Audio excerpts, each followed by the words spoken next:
Economic order quantity क्या होती है? आज की हम वीडियो में यही बात करने वाले, इकोनॉमिक ऑर्डर क्वांटिटी क्या होती है, इसका मीनिंग, कॉन्सेप्ट, फॉर्मूला, ड्राइव कैसे होता है, फॉर्मूला। बहुत ही इंपॉर्टेंट वीडियो होने वाली है आप सभी के लिए। कॉस्ट अकाउंटिंग अगर आप पढ़ रहे हो तो इकोनॉमिक ऑर्डर क्वांटिटी इतना इंपॉर्टेंट टॉपिक है जिसमें फॉर्मूले से क्वेश्चन आते ही आते हैं। देखो, आपके बीकॉम में क्वेश्चन आता ही आता है, चाहे आप कुछ भी तैयारी कर रहे हो। ये टॉपिक अगर आप समझ चाहते हो, बस आपको ये वीडियो को एंड तक देखना है। मेरा नाम है धीरेन्द्र, स्वागत है आपका अपने चैनल पे। जब भी हम कोई भी क्वांटिटी हमारी खत्म होती है तो उसको दोबारा ऑर्डर करना पड़ता है। और जब दोबारा ऑर्डर करना पड़ता है तो आपके मन में ये सवाल जरूर होगा, भाई कितना ऑर्डर करना है आपको, कितने क्वांटिटी आपको ऑर्डर करने है, क्या आपको ये डिसाइड करना नहीं पड़ता? या ये हम सोचे कि चलो जितने मर्जी ऑर्डर करके है। आपको ये भी सोचना पड़ता है कि भाई जब भी आपका स्टॉक खत्म होता है तो कितना क्वांटिटी ऑर्डर करे। अब ये कौन संभालता है, ये कौन बताता है कि भाई स्टॉक खत्म हो गया है या ज्यादा है मेरे पास? वो आपको बताता है स्टोर डिपार्टमेंट। स्टोर डिपार्टमेंट बताता है कि आपका कितना स्टॉक है, आपके पास कितना नहीं है। स्टॉक का जितना भी हिसाब किताब है वो सब स्टोर डिपार्टमेंट संभालता है। वहां पर स्टॉक स्टोर कीपर होता है, वो सब कुछ स्टोर लेजर बनाता है। सारा काम उसी का होता है। जब भी स्टॉक खत्म होता है वो सारा सीधा इंस्ट्रक्शन पास करता है परचेज डिपार्टमेंट को कि भाई हमारा स्टॉक खत्म हो गया है, परचेज करो नया। और जब भी आपको स्टॉक इशू करना पड़ता है वो आपको देता है प्रोडक्शन डिपार्टमेंट को। तो परचेज डिपार्टमेंट को बताते हैं देखो भाई स्टॉक खत्म हो गया है। अब यहाँ पर सवाल उठता है कि जब भी वो बताएगा तो कितना बताएगा भाई? एक फिक्स होता है। आपको क्वांटिटी फिक्स करनी पड़ती है कि जब भी आप ऑर्डर करो तो आप इतनी ही क्वांटिटी करो, इससे ज्यादा मत करो। क्योंकि आप भाई कॉस्ट संभालना चाहते हो। क्वांटिटी जब भी ऑर्डर करोगे तो को फ्री में नहीं होती, कई सारी उसके अंदर कॉस्ट इन्वॉल्व होती है। हजारों तरह की कॉस्ट होती है। तो आप जब भी कुछ मंगाओगे तो आप यही चाहोगे कि भाई मेरी ज्यादा पैसा खर्च ना हो, इसलिए इतना क्वांटिटी मंगाओ कि इससे हमारा पैसा भी ज्यादा खर्च ना हो, टाइम भी खर्च ना हो, और हम अच्छी तरीके से प्रोडक्शन भी कर सके। स्टॉक की कमी भी नहीं होनी चाहिए। अब यहाँ पर ये डिसाइड कैसे करें कि भाई कितनी क्वांटिटी ऑर्डर करनी है कितनी नहीं करनी? उसके लिए आपको समझना पड़ता है कि भाई आपको चाहिए कितनी। पहले पहले आपको ये बताओ कि मुझे कितनी क्वांटिटी चाहिए पूरे साल भर में या फिर पूरे महीने भर में। तभी आप सोच सकते हो ना कि भाई मुझे इतनी क्वांटिटी ऑर्डर करनी चाहिए, हाँ या ना। इसका मतलब क्या है? आपको एनुअल रिक्वायरमेंट पहले पता होनी चाहिए। एनुअल रिक्वायरमेंट पूरे साल भर में कितनी है? अब आप कहोगे कि भाई मुझे पूरे साल भर की थोड़ी चाहिए, मुझे अगले महीने मुझे माल मंगाना है। तो मुझे अगले महीने की रिक्वायरमेंट बतानी चाहिए ना, पूरे साल भर का करना क्या है? मैंने कहा देखो बात सुनो ढंग से पहले। ठीक है, आप महीने भर का सोच रहे हो, लेकिन आप एंड ऑफ द डे पूरे साल भर का जब आप अकाउंटिंग करोगे तो आपको लगेगा कि भाई नुकसान हो गया मुझे बहुत ज्यादा। अगर आप सिर्फ एक महीने के लेके चलोगे कि मुझे एक महीने का स्टॉक कितना चाहिए, तो फिर तो आपको हर महीने स्टॉक मंगाना पड़ेगा। और हर महीने मंगाना पड़ेगा। अभी मैं आपको बताऊंगा कि कितना खर्चा आएगा। आपका खर्चा भी आपको देखना पड़ता है भाई, हर स्टॉक मंगाते पे खर्चा आता है आपको। तो इतना भी पहले ही मंगा लो ना फिर। जब आप सोच रहे हो कि मुझे अगले महीने का खर्चा चाहिए तो भाई आप 2 महीने का पहले ही मंगा लो, क्या पता सस्ता पड़ जाए आपको। इसलिए एनुअल रिक्वायरमेंट देखो सीधा आप, पहले आप, कि पूरे साल भर में कितनी रिक्वायरमेंट चाहिए, उसके बाद डिसाइड करें कि भाई हर महीने कितनी चाहिए। पहले आप पूरे साल सपोज करो 10,000 यूनिट चाहिए, सपोज कर लिया मैंने 10,000 यूनिट चाहिए। अब आप ये देखो कि भाई इसको मंगाने में कितना खर्चा आएगा आपके पास। आपने कहा देखो भाई मंगाने पे बहुत खर्चे आते हैं। जैसे जैसे कि आता है आपका ऑर्डर करते हुए खर्चा, जिसे बोलते हैं ऑर्डरिंग कॉस्ट। मैंने कहा मतलब, देखो ऑर्डरिंग कॉस्ट का मतलब होता है कि भाई जब आप मंगाते हो तो फ्री में क्या मंगा दोगे क्या? कुछ आपने इंप्लॉय रखे हुए उनको खर्चा देना पड़ता है। ट्रांसपोर्टेशन का खर्चा नहीं देना पड़ता? देना पड़ता है। उसके बाद आपका डॉक्यूमेंट जो बन रहे, डॉक्यूमेंटेशन का खर्चा होता है, वो सब ऑर्डरिंग कॉस्ट आती है। तो मतलब कि एक ऑर्डर करते हुए कितना खर्चा आता है उसे बोलते हैं ऑर्डरिंग कॉस्ट। एक ऑर्डर करते हुए कितना खर्चा आता है। आपने निकाला कि भाई मैं जब भी एक ऑर्डर करता हूं तो मुझे 100 रुपए का पड़ता है। ये आपने डिसाइड कर लिया कि भाई यार जितना भी ऑर्डर करो, चाहे 10,000 यूनिट मंगाओ चाहे 5,000 मंगाओ, पड़ेगा मुझे 100 रुपये ये खर्चा। जब भी मैं ऑर्डर करूंगा तो मुझे इसको ध्यान रखना पड़ेगा कि मैं ज्यादा भी ऑर्डर ना कर लूँ भाई, कि पूरे साल भर में 10-10 ऑर्डर ऑर्डर कर लो। आप सोच रहे हो कि महीने के हिसाब से कह रहे थे ना, आप महीने के हिसाब से मंगा लो। तो भाई अगर आप ज्यादा महीने हर महीने मंगाओगे तो 12 महीने में 100 रुपये खर्चा आएगा एक ऑर्डर का, तो 1,200 रुपये खर्चा हो जाएगा। अगर अगर आप एक ही बारी में मंगा लो तो सिर्फ 100 रुपये खर्चा आएगा। तो बताओ कहाँ फायदा है? समझ गए ना बात को? ये आपको ध्यान रखना पड़ता है। दूसरा होता है कैरिंग कॉस्ट। कैरिंग कॉस्ट का मतलब हो गया जो आपने स्टॉक मंगाया उसको स्टोर करने का खर्चा कितना है, उसको कैरी करने का कितना खर्चा है, उसे बोलते हैं कैरिंग कॉस्ट या फिर स्टोरेज कॉस्ट। यानी कि जब आप कोई स्टॉक मंगाते हो तो उसको स्टॉक को आप स्टोर करोगे कहीं पे, कोई वेयर हाउस खरीदोगे रेंट पे, कोई गोडाउन लोगे, तो उसको भी तो खर्चा देखना पड़ेगा मेरे भाई। आपने ये तो देख लिया कि चलो अभी एक ऑर्डर मंगा लो तो मेरे पास सिर्फ 100 रुपये खर्चा आएगा, लेकिन वो जो 10,000 यूनिट स्टोर करोगे तो क्या उस पर खर्चा बहुत भारी देना पड़ेगा, नहीं देना पड़ेगा? एक यूनिट का खर्चा के हिसाब से होता है, वहां यूनिट के हिसाब से होता है स्टोर हाउस, ये जो वेयर हाउस में होता है। तो आपने देखा कि भाई एक 10,000 यूनिट पर मांगने के भाई एक यूनिट पर 5 रुपये खर्चा लगता है।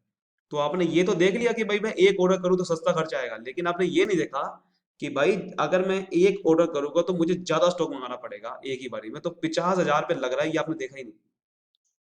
और अगर मैं उसी को 10,000 यूनिट को एक बारी में ना मंगाऊं, टुकड़ों में मंगाऊं, मतलब 5,000 यूनिट पहले मंगाऊं फिर 5,000 बाद में मंगाऊंगा, तो भले ही यहाँ पर 100 रुपये खर्चा आएगा एक ऑर्डर पे, यहाँ भी 100 रुपये आएगा, और ये 200 रुपये खर्चा आ गया, ये 200 रुपये आ गया, लेकिन यहाँ पर खर्चा थोड़ा कम हो जाएगा। ठीक है, यहाँ पर खर्चा कम हो जाएगा, यानी कि एक ऑर्डर पे पहले 5 रुपये, फिर यहाँ पर 5 रुपये, यानी कि यहाँ पर 25,000 आएगा, फिर 25,000 आएगा, एक बारी में ज्यादा खर्चा नहीं आ पाएगा। समझ गए बात को? इसका मतलब ये है कि आपको ये समझना पड़ता है कि सस्ते से सस्ता कैसे मंगाया जाए। तो कैरिंग कॉस्ट पहले तो कितनी होगी, सपोज करो 5 रुपए पर यूनिट के हिसाब से है। आपने ये निकाला कि भाई पूरे साल भर में जब मंगाते हो कोई स्टॉक, तो एक यूनिट पे कितना खर्चा आता है। ठीक है, तो मतलब कि आपको ये समझना पड़ता है कि भाई अगर आप ज्यादा स्टॉक मंगा लोगे एक ही बारी में तो भाई ज्यादा खर्चा आएगा फिर आपको एक ही बारी में, कम कम करके मंगाओगे तो कम खर्चा आएगा। तो आपको ये समझना पड़ता है कि इन दोनों के जो खर्चे हैं ये कम से कम हो, इसी को बोलते हैं हमारा economic order quantity. Economic order quantity का मतलब जब भी आप कोई चीज ऑर्डर प्लेस करोगे तो वो कितनी क्वांटिटी का होना चाहिए, ताकि हमारी जो ऑर्डरिंग कॉस्ट और कैरिंग कॉस्ट है वो मिनिमम है। यही दो कॉस्ट होती है मेन, जो सबसे ज्यादा आपकी इफेक्ट डालेगी कॉस्ट, आपका जो कॉस्ट पे। एक और वैसी कॉस्ट होती है परचेज कॉस्ट। परचेज कॉस्ट आपकी इतनी कॉस्ट पे इफेक्ट डालती नहीं है, क्योंकि भाई परचेज करते हुए आप जो मर्जी कर लो, भाई आपको साल भर में 10,000 यूनिट चाहिए ना, अब 10,000 यूनिट चाहिए तो भाई आपको परचेज करते हुए सपोज करो आपको 500 रुपये खर्चा लग रहा है या 100 रुपये खर्चा लग रहा है, तो वो 100 रुपये खर्चा रहेगा यार। मतलब ये परचेज करते हुए खर्चा बदलेगा नहीं, लेकिन यहाँ पर जो है ना वो क्वांटिटी यहाँ पर बदलेगी, मतलब यहाँ पर खर्चा बदलेगा, यहाँ पर बिल्कुल खराब हो सकता है आपका। अगर आपने ज्यादा स्टॉक मंगा लिया तो आपको एक बारी में ज्यादा खर्चा करना पड़ेगा, इसलिए आपको एक ऐसा क्वांटिटी मंगानी पड़ती है। आपको ये डिसाइड करना पड़ता है कि भाई मैं चाहे पूरे साल भर में 10 ऑर्डर प्लेस करूं, लेकिन ऐसे करूंगा कि ताकि मेरे को सस्ता पड़े, क्योंकि अगर महंगा पड़ेगा तो फायदा क्या, फिर तो आपको ज्यादा खर्चा करना पड़ेगा, और खर्चे को तो सारा खेल है, खर्चा ही तो कम करना है हमें, तभी तो प्रॉफिट कमा पाएंगे। तो इसका मतलब है कि हमें ऑर्डरिंग कॉस्ट और कैरिंग कॉस्ट को मिनिमम करके चलना है, जिससे हमें क्वांटिटी को कम से कम करना पड़े, और इसी को बोलते हैं इकोनॉमिक ऑर्डर क्वांटिटी। हम यहाँ पर अब बात करने वाले हैं कि जो हम यहाँ पर फॉर्मूला है हमारा, कि हम ये कैसे इकोनॉमिक ऑर्डर क्वांटिटी हम निकाली जाए। उसके लिए सबसे पहले हम समझने वाले हैं एक बहुत ही इंपॉर्टेंट, सबसे पहले बहुत बेसिक से, जैसे कि अगर मुझे, हम यहाँ पर एक टेबल बनाएंगे और अलग अलग उसे कंपैरिजन करेंगे क्या क्या कॉस्ट आती है। जैसे कि मैंने को बताया था कि अभी 10,000 यूनिट चाहिए थी, है ना। अब उसको काफी तरीके से हम मंगा सकते थे। अब सपोज करते हैं कि मैं उसको एक ही बार में मंगाता हूँ, 10,000 यूनिट मंगानी है, और मैं उसको एक ही बार में मंगाता हूँ, यानी कि नंबर ऑफ ऑर्डर कितने करने पड़ेंगे, सिर्फ एक पूरे साल में। तो अब बताओ कैरिंग कॉस्ट कितनी आएगी, ऑर्डरिंग कॉस्ट कितनी आएगी। तो यहाँ पर हम लिखते हैं ऑर्डरिंग कॉस्ट और कैरिंग कॉस्ट। ठीक है, ordering cost and carrying cost. अब ऑर्डरिंग कॉस्ट कितनी थी अगर हम बात करें तो, ऑर्डरिंग कॉस्ट जो है अपने एग्जांपल हमने 100 रुपीज मानी हुई थी एक ऑर्डर की, यानी कि हमें 100 रुपये खर्चा होगा यहाँ पर एक ऑर्डर पे।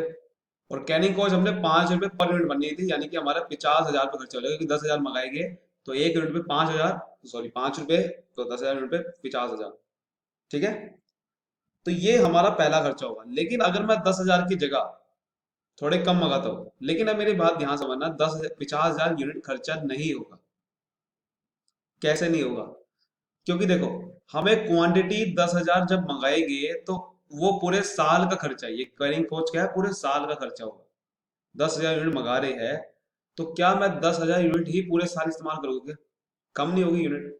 कभी 10,000 से 5,000 हो जाएगी, कभी 4,000 हो जाएगी, तो जीरो भी हो सकती है। मतलब मैं स्टोर, जो हमारा वेयर हाउस में जब मैं स्टोर करूंगा इसको, तो वो सारा यूनिट नहीं कर सकता मैं हर वक्त मेरे स्टोर में 10,000 यूनिट का खर्चा, 10,000 यूनिट नहीं रहेगी, तो मेरा खर्चा भी 50,000 यूनिट नहीं होगा।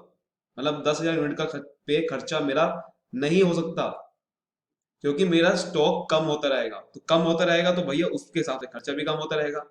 तो हमें एक ऐसा वैल्यू माननी पड़ेगी कि ये स्टॉक हमारा पूरे साल में एवरेज बेसिस पे कितना यूज करेंगे, पहले हम उसको कैलकुलेट करेंगे, तब जाके हम अपनी कैरिंग कॉस्ट निकाल सकते हैं। हमें पहले निकालना पड़ेगा एवरेज क्वांटिटी, यानी कि लगभग पूरे साल में मैं कितनी क्वांटिटी यूज करूंगा। देखो, अगर हम मैथमेटिक तरीके से करें तो 10,000 तो मैं स्टार्टिंग में यूज करूंगा, और ये पूरे साल चलेगा, सपोज करो 12 महीने। लास्ट में जाके कहीं पे जीरो होगा, ये कभी जीरो मन चलेगा। तो अब मैथमेटिक तरीके से सोचोगे तो एवरेज कैसे निकाला जाता है? एक तरीका एवरेज निकालेंगे, सारे आप कैलकुलेट करो और जितने बार आपने उसको यूज करा उससे डिवाइड कर दो। दूसरा तरीका है कि आप सबसे पहले फर्स्ट वैल्यू लो और लास्ट वैल्यू लो, दोनों को प्लस करो, 2 से डिवाइड कर दो। तो यहाँ पर हम एवरेज ले तो मिड वैल्यू कहीं पे आएगी, वो है 5,000।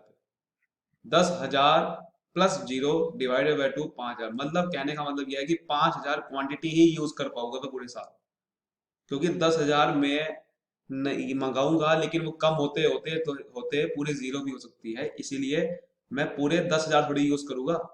तो हमने एवरेज निकाल लिया। एवरेज मतलब आधा, पूरा आधा कर लिया, बीच का क्वांटिटी मतलब 5,000 ही यूज करूंगा लगभग में। तो मेरा खर्चा भी कैरिंग कॉस्ट का पूरे 50,000 नहीं होगा, आधा हो जाएगा, यानी कि 25,000 पे 5,000 के हिसाब से निकालेंगे तो 25,000। समझ रहे हो बात को? कि इसलिए मुझे पूरे क्वांटिटी, मुझे ये नहीं लेना भाई पूरे क्वांटिटी में पूरे साल ही यूज करूंगा, वही भाई कम होती रहेगी वो, तो खर्चा भी तो कम होता रहेगा। अब ये हमें ये नहीं पता कितना कम होगा, हमने एवरेज निकालनी है, इसलिए कि भाई इतनी ही क्वांटिटी लगभग मैं यूज करूंगा एवरेज बेसिस पे, तो मेरा कैरिंग कॉस्ट भी कम हो जाएगी। ठीक है। अब ऐसे ही करके मैं थोड़ा सा और मंगाता हूँ, जैसे कि 10,000 की जगह मैं एक ऑर्डर पे मंगा लेता हूँ, मान लो 10,000 तो मंगाने हैं, लेकिन मैं ऑर्डर के हिसाब से कैसे कर निकालूं? सपोज करते हैं कि भाई मुझे अगर, अब मैं एक ऑर्डर पे 5,000 यूनिट मंगाता हूँ, तो क्या होगा? तो मुझे दो ऑर्डर करने पड़ेंगे, समझ के बात को? क्योंकि दो ऑर्डर, क्योंकि मुझे पूरे साल में 10,000 यूनिट चाहिए, तो 5,000 5,000 दो बार ऑर्डर करना पड़ेगा। तो ऑर्डरिंग कॉस्ट मेरी 200 रुपये आ जाएगी फिर। भाई एक ऑर्डर पे 100 रुपये है, तो दो ऑर्डर पे 200 रुपये। एवरेज क्वांटिटी 5,000 नई पूरे साल में इस्तेमाल करूंगा, समझ गए? ये एवरेज क्वांटिटी कितनी हो जाएगी? 2500। 2500 यूनिट की ही मैं रखूंगा। जब मैं वो स्टॉक मंगाऊंगा तो 10,000 मेरे, जैसे कि इसमें हमने देखा था कि 10,000 का 5,000 हम इस्तेमाल करेंगे, ऐसे ही जब मैं 5,000 मंगाऊंगा तो लगभग उसका 2500 इस्तेमाल होगा पूरे साल, इसलिए 2500। ठीक है। अब 2500 इंटू 5 करूंगा तो कितना आ जाएगा? 12,500 रुपये कैरिंग कॉस्ट। तो ऐसे आप देखो जरा, मैं जितनी ज्यादा क्वांटिटी कम करते रहूंगा, उतना ही ज्यादा आप देखो मेरी ऑर्डरिंग कॉस्ट बढ़ती जा रही है। मैं जितनी ज्यादा क्वांटिटी एक ऑर्डर पे कम मंगा रहा हूँ, उतनी ही ज्यादा मेरी ऑर्डरिंग कॉस्ट बढ़ेगी, क्योंकि मुझे ज्यादा उतने ही ऑर्डर करने पड़ रहे हैं।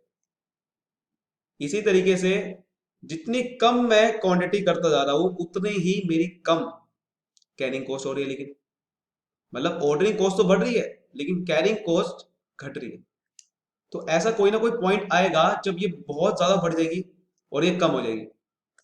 तो हमें ऐसा भी नहीं करना है कि इसको बढ़ा देना है और इसको कम कर देना है, हमें दोनों को बिल्कुल मिनिमम करना है, तब जाके हमारी वो इकोनॉमिक ऑर्डर क्वांटिटी आएगी। तो वो मिनिमम कब होगी? जब वो इक्वल होगी। क्योंकि अगर यहां पर ज्यादा हुई, यहां कम हुई, तो ये सही नहीं है। ना ज्यादा होनी चाहिए ना कम होनी चाहिए, वो तभी हो सकता है, ज्यादा और कम नहीं होगी तो इक्वल कहते हैं ना उसे फिर। आपकी हाइट अगर किसी से ज्यादा नहीं है तो कम नहीं है, तो मतलब उसकी इक्वल है, यही तो मतलब हो गया। तो इसके इक्वल करना पड़ेगा मुझे। अगर कोई चीज ज्यादा नहीं है तो उससे कम भी नहीं है, तो भाई इक्वल ही तो कहते हैं उसे ना। तो इक्वल कब आएगी? कोई ना कोई पॉइंट आएगा, कोई ना कोई पॉइंट आएगा। अब हमें नहीं पता वो कौन सा पॉइंट आएगा। हम यहाँ पर इसका हमने हमने ये समझ लिया, मतलब कि हमें भाई इक्वल करना है, तो हम यहाँ पर एक बार निकालने की कोशिश करते हैं कि ऑर्डरिंग कॉस्ट फॉर्मूला ड्राइव करते हैं, ऑर्डरिंग कॉस्ट हमें कैरिंग कॉस्ट की इक्वल करनी है। ये हमें बात समझ में आ रही है? ऑर्डरिंग कॉस्ट हमें कैटरिंग कॉस्ट की इक्वल करनी है। ऑर्डरिंग कॉस्ट कैसे निकाली थी अब हमने? सर ऑर्डरिंग कॉस्ट निकाली थी कि आपका मतलब कितना ऑर्डर था। देखो ऑर्डर की वैल्यू कितनी थी सर? 100 रुपये थी ना। मतलब आपने कितना पहले क्वांटिटी मंगाओगे, मतलब आपकी एवरेज रिक्वायरमेंट कितनी है, ए डिवाइड कर दो कि आप कितना मंगाओगे। यही तो है ना, कि आपकी एनुअल रिक्वायरमेंट कितनी है और कितना मंगा रहे हो फिलहाल के लिए, तभी तो आपका ऑर्डर आएगा कि भाई कितने ऑर्डर करोगे आप। तो एवरेज मतलब एनुअल रिक्वायरमेंट यानी कि ए डिवाइडेड बाय आप कितना मंगा रहे हो इस वक्त, ठीक है, आप कितना मंगा रहे हो। तो मतलब कि मैं ये कह सकता हूँ, मतलब मैं मान लेता हूँ पी, कुछ भी मान लिया यार मैंने, पी मान लिया कि मैं कितना मंगा रहा हूँ, number of quantity order into आपकी ऑर्डरिंग कॉस्ट कितनी है, ओसी, यानी कि ओ मान लेता हूँ। समझ गए। इसी तरीके से कैरिंग कॉस्ट, अब कैरिंग कॉस्ट कैसे निकाली थी मैंने, कि एवरेज क्वांटिटी कितनी थी, एवरेज क्वांटिटी कैसे निकाली मैंने, एवरेज क्वांटिटी बताओ कैसे निकाली मैंने। एवरेज क्वांटिटी निकालने का तरीका क्या था, कि भाई मैंने एनुअल रिक्वायरमेंट पहले तो कितनी है, एनुअल रिक्वायरमेंट को मैंने टू से डिवाइड कर दिया था। ये कैसे कैसे करता मैंने, number of quantity in number of unit को टू से डिवाइड कर दिया था, यानी कि मैं कितना मंगाना चाहता हूँ, यानी कि पी, पी को मैंने क्या माना है कि मैं कितनी क्वांटिटी ऑर्डर करूंगा। समझ गए। तो P is equal to P divided by two, ये आ गया था। ये पी की जगह मैं ई मान लेता हूँ क्योंकि इकोनॉमिक ऑर्डर क्वांटिटी है ना ये, ई ओ क्यू मान लेते हैं, चलो ई ओ क्यू की इकोनॉमिक ऑर्डर क्वांटिटी, यही तो यहाँ से निकलेगी। तो डिवाइडेड बाई टू कर देना है, इनटू मेरे को कैरिंग कॉस्ट का प्राइस कितना पड़ा था, 5 रुपए पर यूनिट माना था, तो यानी कि 5 रुपीज हम मान गया। समझ गए। तो ये 5 रुपीज ना लिखो, अभी हम फॉर्मूला निकाल रहे हैं, तो कैरिंग कॉस्ट सी लिख देता हूँ। अब मेरी बात ध्यान से समझना बात को, ये कि हो क्या रहा है यहाँ पर, देखो ध्यान से। अब इस टू को इधर ले जाते हैं, मैथमेटिक्स आपको इस्तेमाल करना है, टू को इधर ले जाते हैं, तो two A O divided by E O Q is equal to E O Q into C.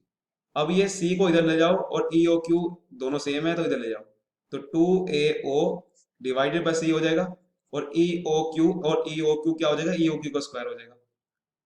अब इस स्क्वायर को जब हटाना है तो ये अंडर रूट बन जाता है, थोड़ा सा आपको मैथ आती हो तो ये अंडर रूट बन जाएगा to A O C E O Q. यहां से देखो फॉर्मूला निकला, ये इकोनॉमिक ऑर्डर क्वांटिटी का ये होता है फॉर्मूला।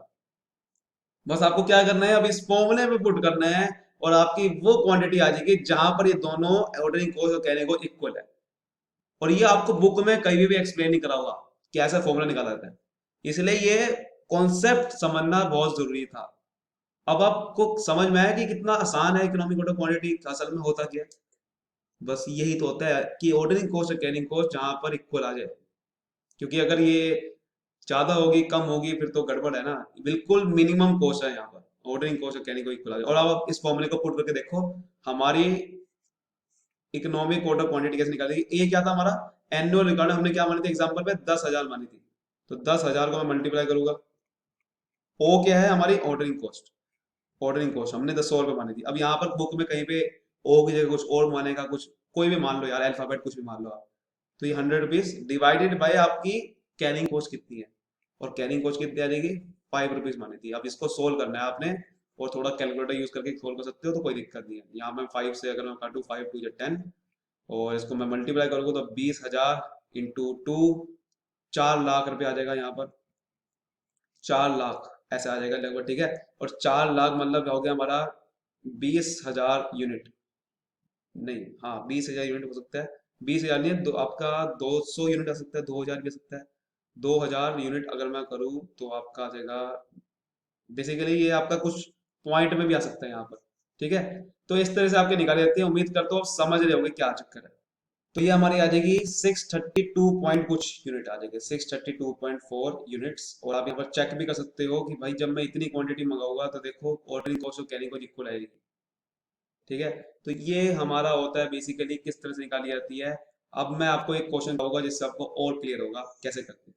क्वेश्चन में बढ़ने से पहले मैं आपको थोड़ा सा एक बता देता हूँ कैरिंग कॉस्ट के बारे में, क्योंकि आपके क्वेश्चंस में बहुत ज्यादा ये आएगा कैरिंग कॉस्ट।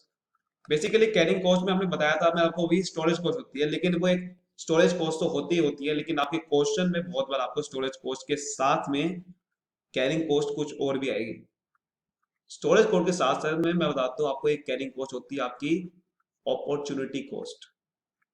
अपॉर्चुनिटी कॉस्ट भी होती है। अपॉर्चुनिटी कॉस्ट एक ऐसी कॉस्ट होती है कि जिसमें आपने कोई एक अपॉर्चुनिटी छोड़ दी, उसका नुकसान जो आपको हो गया है, आप अगर ये स्टोरेज में पैसा ना लगाते स्टॉक को रखने का, वो फंड्स सपोज करो आपका यहाँ पर फंड्स 50,000 के ब्लॉक हो रहे हैं, स्टोर में जो भी खर्चा हो रहा है वो टोटल 50,000 का खर्चा होगा आपको। तो अगर ये 50,000 पे किसी एक बैंक में एफडी करा देते या फिर आप कहीं इन्वेस्ट कर देते, जो आपको उसका रिटर्न का नुकसान हो गया, वो रिटर्न आपको नहीं मिल रहा है, वो आपको कभी कभी क्वेश्चन में दे देगा कि भाई ये 50,000 पे आपका ये फंड्स है, इसमें रिटर्न मिलेगा, तो आप समझ लेना ये अपॉर्चुनिटी कॉस्ट है, और ये इसका मतलब कैरिंग कॉस्ट की तरफ इशारा कर रहा है। ठीक है, ऐसा आपके सामने देगा क्वेश्चन में बहुत बार। साथ में अपॉर्चुनिटी कॉस्ट भी देगा, एक और चीज भी दे सकता है आपके सामने स्टोरेज कॉस्ट में, कि वो ये नहीं बताएगा सीधा कि 5 रुपए पर यूनिट, मैंने आपको एग्जांपल देता हूँ किसी, इतना सिंपल नहीं देगा वो 5 रुपए पर यूनिट आपका जो आपका स्टोरेज स्टोरेज कॉस्ट है, लेकिन कभी कभी ऐसा देगा कि हमारे स्टोरेज को 10% ऑफ मटेरियल का प्राइस जो है हमारा, मटेरियल की कॉस्ट, ऐसा भी दे सकता है वो।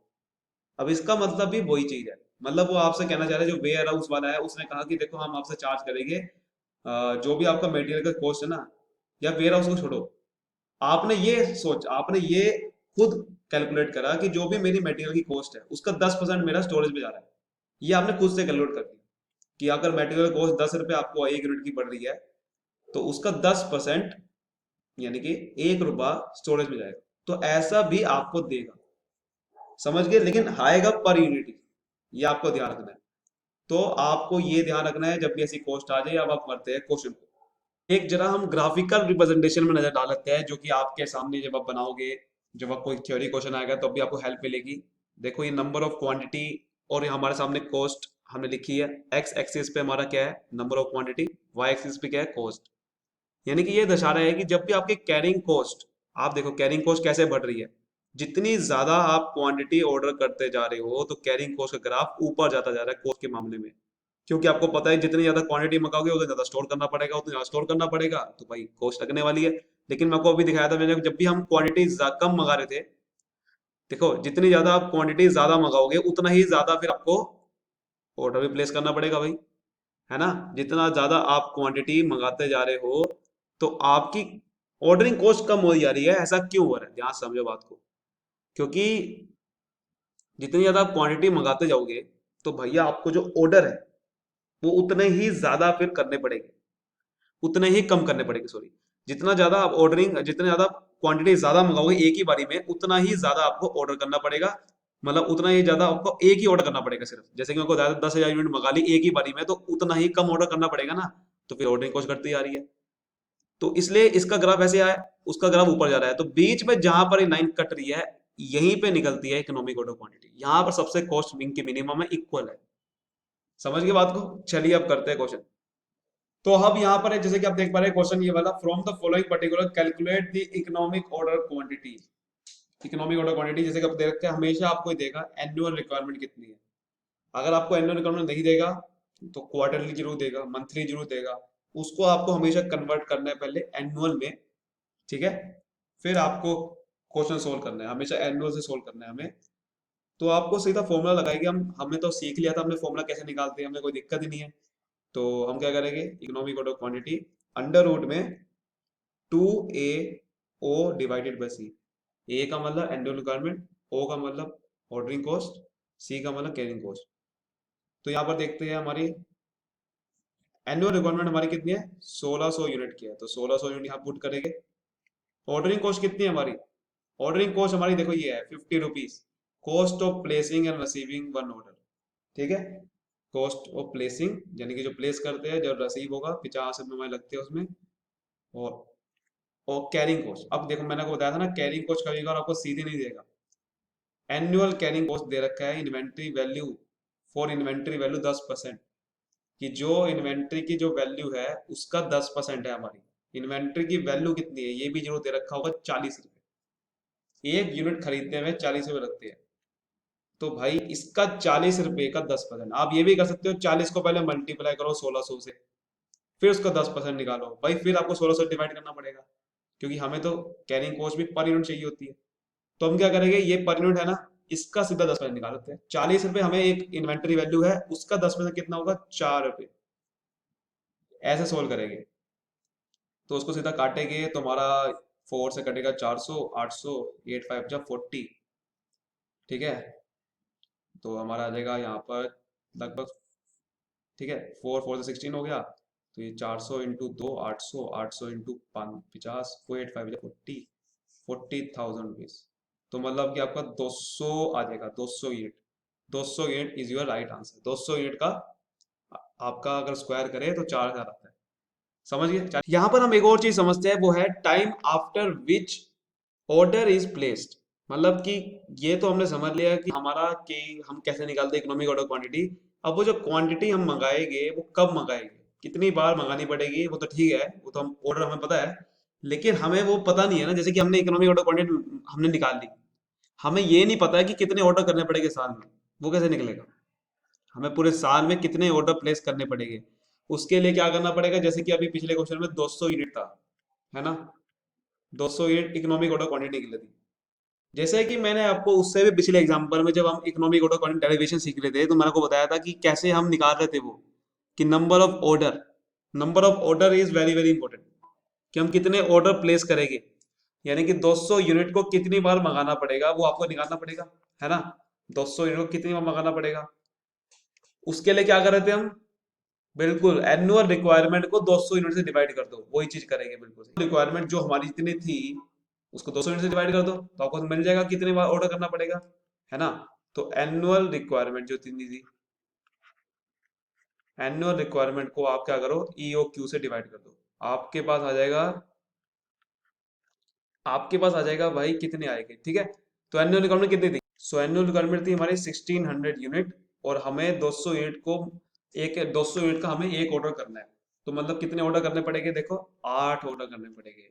200 × 8, 200 यूनिट एक बार ही मंगाऊंगा तो मुझे 8 ऑर्डर करने पड़ेंगे, तब जाके मेरे पे 1600 यूनिट पूरी हो पाएगी। आगे एक और भी पूछेगा कि भाई कितने महीने, मतलब हर महीने कितने ऑर्डर करने पड़ेंगे, अगर पूछे आपसे, ठीक है, हर महीने। सो यहाँ पर हम क्या लिखेंगे, टाइम, जैसे कि हर महीने कितने ऑर्डर करने पड़ेंगे, तो time after after which order is placed monthly. ऐसे भी आपके सामने पूछ सकता है क्वेश्चन कि मंथली कितने ऑर्डर प्लेस करने पड़ेंगे, तो आप कैसे निकालोगे। पहले तो आपको निकालना पड़ेगा कितने ऑर्डर प्लेस करने पड़ेंगे, आपने निकाला 8 ऑर्डर। अब उस 8 ऑर्डर को, मतलब अगर 365 दिन है हमारे, ठीक है, महीने, अच्छा महीने कितने होते हैं भाई, पूरे साल में 12 महीने होते हैं। डेज भी पूछ सकता है वो आपसे, डेज पूछेगा तो देखो डेज हम यहाँ लिख देंगे, डेज पूछेगा तो डेज लिख देंगे, मंथली पूछेगा मंथली। तो आप क्या करोगे उसके लिए, भाई आपके सामने जैसे कि 12 महीने होते हैं ना, तो 12 महीने को, अगर आप 12 महीने को जितने ऑर्डर आपने प्लेस करने हैं उससे डिवाइड कर दो, तो आपको मिल जाएगा कि हर महीने कितने ऑर्डर प्लेस करना पड़ेंगे। सिंपल है ना भाई, हर महीने कितने ऑर्डर प्लेस करने पड़ेंगे। ऐसे ही अगर 365 दिन होते हैं डेज के हिसाब से कहें, तो 365 नंबर ऑर्डर से डिवाइड कर दो, तो आपके पास क्या आ जाएगा, आपके पास आ जाएगा बेसिकली कि हर महीने या हर दिन कितने ऑर्डर प्लेस करने पड़ेंगे। तो यहाँ पर महीने हैं, तो 12 को 8 से डिवाइड करो, तो ये 4 3 जा 4 2 जा, लगभग 1.5 महीने में एक ऑर्डर प्लेस करना पड़ेगा। तो आप देखो 8 × 1.5 करोगे तो 12 आता है। तो 8 ऑर्डर, मतलब हर 1.5 महीने में 8 ऑर्डर प्लेस करेंगे तो 12 महीने में हम कर पाएंगे, ठीक है। हर मतलब हर 1.5 महीने में एक ऑर्डर प्लेस करेंगे तो हम 12 महीने में 8 ऑर्डर प्लेस कर पाएंगे। समझ गए बात को? तो ये चीज हम ऐसे कर देते हैं। ये आपसे क्वेश्चन में पूछ सकते हैं, या तो पूछा नहीं था लेकिन पूछ सकता है, आ जाता है। ये हमारा ऐसा क्वेश्चन होगा, ये बिल्कुल बेसिक क्वेश्चन है, इसी तरह के क्वेश्चन आते हैं। एक और क्वेश्चन करते हैं जरा, चलिए एक क्वेश्चन करते हैं, बड़ा ही बेहतरीन क्वेश्चन है ये। आपको मैं जो क्वेश्चन करवा रहा हूँ, आपके इकोनॉमिक ऑर्डर क्वांटिटी के सारे कॉन्सेप्ट क्लियर हो जाएंगे। मतलब मुश्किल से मुश्किल क्वेश्चन आपके सामने मैंने सीधा दे दिया आपके सामने। ये क्वेश्चन आपके सामने मिलेगा ऐसा ही, और ये कह सकते हैं कि इकोनॉमिक ऑर्डर क्वांटिटी का सबसे बढ़िया क्वेश्चन है ये। तो इसको सोल्व करते हैं, लास्ट क्वेश्चन है, इसको सोल्व करने के बाद आपको इकोनॉमिक ऑर्डर क्वांटिटी के सारे क्वेश्चन सोल्व कर लोगे आप। देखो क्या लिखा, मैन्युफैक्चर बाय एक सर्टेन इक्विपमेंट 30 रुपए का, 30 रुपए का इक्विपमेंट खरीदता है, मतलब कि ये मटेरियल की कॉस्ट है। समझ रहे हो बात को? टोटल एनुअल नीड्स कितनी है, 800 रुपए, मतलब कि हमें दे रखा है एनुअल रिक्वायरमेंट 800 रुपए, नीचे लिख देते हैं ए। मटेरियल की जो कॉस्ट है, यानी कि मटेरियल कॉस्ट कितनी है, 30 रुपए की है। यहां पर देखो मैंने को बता रहा था जो अपॉर्चुनिटी कॉस्ट के बारे में, ये वही दे रखा है, एनुअल रिटर्न और इन्वेस्टमेंट, कि 10% का हमें रिटर्न आता है। ठीक है, जब भी हम इन्वेस्टमेंट करते हैं 10% का रिटर्न आता है। ये जो 10% है ना, ये 10% क्या है, ये 10% भाई साहब स्टोरेज कॉस्ट है, कैरिंग कॉस्ट है ये। अब यहाँ पर इन्वेस्टमेंट तो देने लग हमें। अब ये इन्वेस्टमेंट पता कौन सी कह रहा है ये, एक्चुअली में ये बताना चाह रहा है कि हम अगर इन्वेस्ट करते इसी पैसे को तो हमें 10% का रिटर्न आता, लेकिन हमें अब क्या हो गया, 10% का नुकसान हो गया है। कॉस्ट आ गई हमारे पे, नुकसान हो गया ना, 10% का हमें रिटर्न आना था जो कि नहीं आया। अब 10% का नुकसान किस पे हो गया है, ये 30 रुपए पे हो गया है। जो हमने 30 रुपए का हमने सामान खरीदा है ना, 30 रुपए के पर के हिसाब से सामान खरीदा है, उस पे हम हमें 30 रुपए का 10% का नुकसान हो गया है। अगर ये 10% हम इन्वेस्ट करते तो हमें रिटर्न आता 10% का। यही मैं आपको बताना चाह रहा था, ये होती है अपॉर्चुनिटी कॉस्ट। कि अगर ये 10% मेरे को रिटर्न आता है इन्वेस्टमेंट करके, लेकिन अब मुझे नुकसान झेलना पड़ गया किस पे, 10% का, 30 रुपए का। कि तो जो 30 रुपए का सामान खरीदा है उस पर 10% का नुकसान झेलना पड़ गया 3 रुपए पर यूनिट के हिसाब से। तो भाई साहब हमारी कैरिंग कॉस्ट कितनी आ गई है, 3 रुपए। लेकिन अभी कुछ और भी दे रखा है, आगे समझो बात को। कैरिंग कॉस्ट सिर्फ 3 रुपए नहीं है, ये इसका वर्किंग नोट जरूर बनाना है इसका, कि कैरिंग कॉस्ट कैसे निकाली आपने। पहले तो आपको बताना है, देखो ये 10% का, इस पे 30 रुपए, 3 रुपए। समझ में आ रही है क्यों आया ये, अपॉर्चुनिटी कॉस्ट है ये। कि आपको अब 10% का रिटर्न नहीं आ रहा, बल्कि नुकसान झेलना पड़ गया 30 रुपए का। इसके ऊपर 10% का नुकसान झेलना पड़ गया है, जो कि आपको फायदा होना था। ये होती है अपॉर्चुनिटी कॉस्ट। यहां पर देखो एक और चीज दे रही है, rent insurance storing per unit. ये आपकी स्टोरेज कॉस्ट है। मैंने आपको पहले ही बताया था, कैरिंग कॉस्ट में स्टोरेज कॉस्ट और साथ में अपॉर्चुनिटी कॉस्ट भी आती है। तो ये देखो, रेंट इंश्योरेंस जो आपको देना पड़ रहा है स्टोरेज करते हुए, ये वेयर हाउस का खर्चा है साथ, या गोडाउन का खर्चा है, ये आपका खर्चा भी इसके अंदर इंक्लूड होगा। तो 3+2, ये पर यूनिट ही है। तो 5 रुपए की कैरिंग कॉस्ट आएगी। समझ आई बात। बड़ा इंपॉर्टेंट क्वेश्चन है ये, most important question economic order quantity का। इसे एक ऐसे ही क्वेश्चन आपके सामने आ गया तो आप, फिर तो कोई दिक्कत ही नहीं है। बाकी तो आसान क्वेश्चन होते हुए, सबसे मुश्किल क्वेश्चन में से एक है ये। तो रेंट इंश्योरेंस स्टोरिंग कॉस्ट, तो 2 रुपए स्टोरेज कॉस्ट है ये। बाकी ये अपॉर्चुनिटी कॉस्ट है, ये 30 रुपए पे निकलेगा। ये ना कर देना कि आप कहोगे कि भाई इन्वेस्टमेंट की वैल्यू गिवन नहीं है। नहीं नहीं नहीं, ये तो 10% का हमें अब नुकसान झेलना पड़ गया। अब ये इन्वेस्टमेंट हमने ये कर दिया ना स्टोरेज पे, इन्वेस्टमेंट की वैल्यू क्या है, 30 रुपए। पहले इस पैसे को कहीं और इन्वेस्ट करना था, अब इस पे इन्वेस्ट कर दिया तो हमें नुकसान हो गया इसलिए। समझ गए। ऑर्डरिंग को सीधे रखी है तो फॉर्मूले पुट कर दो। तो फॉर्मूला क्या है, 2AOC, क्या है हमारा, एनुअल रिक्वायरमेंट 800 था, ऑर्डरिंग कॉस्ट 100 रुपए थे, 100 से मल्टीप्लाई कर दो, और कैरिंग कॉस्ट 5 रुपए है। कैरिंग कॉस्ट को वर्किंग नोट जरूर बनाना है। तो यहाँ से हम इसको सोल्व करेंगे तो ये आ जाएगा, A2 या 16, और यहाँ पर 5 से डिवाइड करोगे तो इसको आ जाएगा लगभग 5×3 = 15। ठीक है, 2 इधर गया, 5×2 = 10, तो 3200 ऐसे यूनिट आ जाएगा। इसको अंडर रूट में निकालोगे तो आपका आंसर आ जाएगा। ठीक है, तो ये मतलब सॉरी यहाँ पर आएगा 32,000 आएगा ये। तो ये 168.88 कुछ आ जाएगा यूनिट हमारी इकोनॉमिक ऑर्डर क्वांटिटी। तो देखा आपने किस तरीके से निकालते हैं। उम्मीद करता हूँ आपको पूरा तरीके से क्लियर हो गया होगा इकोनॉमिक ऑर्डर क्वांटिटी में। इसके अलावा कुछ नहीं आएगा आपका। ठीक है, मैंने आपको सब कुछ बता दिया, मैंने आपको कॉन्सेप्ट बता दिया, मैंने आपको फॉर्मूला बताया, उसकी डेरिवेशन बताई, दोनों का रिलेशनशिप बताया। इकोनॉमिक और जो कैरिंग कॉस्ट और ऑर्डरिंग कॉस्ट का इनवर्स रिलेशनशिप आपने देखा किस तरह से होता है, कि रिलेशनशिप कैसे होता है, जिसमें आपको बिल्कुल पॉइंट में आपका बीच में आता है इकोनॉमिक ऑर्डर क्वांटिटी। दोनों का रिलेशनशिप बिल्कुल उल्टा होता है, वो भी आपको बताया मैंने आपको। फिर आपके क्वेश्चन बताया, और क्वेश्चन आपके दो ऐसे करवा दिए जो कि सबसे ज्यादा, मतलब कह सकते हैं कि मोस्ट इंपोर्टेंट क्वेश्चन है इकोनॉमिक ऑर्डर क्वांटिटी। बाकी इतने आसान क्वेश्चन है, आप कुछ भी कर लोगे। सो उम्मीद करता हूँ आपको बहुत अच्छे से क्लियर होगा। अगर आपको वीडियो पसंद आए तो वीडियो को जरूर शेयर करना उन लोगों के साथ, ताकि आपको एक ही वीडियो से वो सब कुछ क्लियर कर ले। वीडियो को पसंद आई है तो जरूर लाइक करना, सब्सक्राइब करना। कुछ भी कमी लगे तो कमेंट जो बताना, कि दिल खोल के बताना, और सब कुछ आप आगे लोगों को फैला देना। थैंक यू सो मच, मिलते हैं अगली वीडियो में। Thank you so much.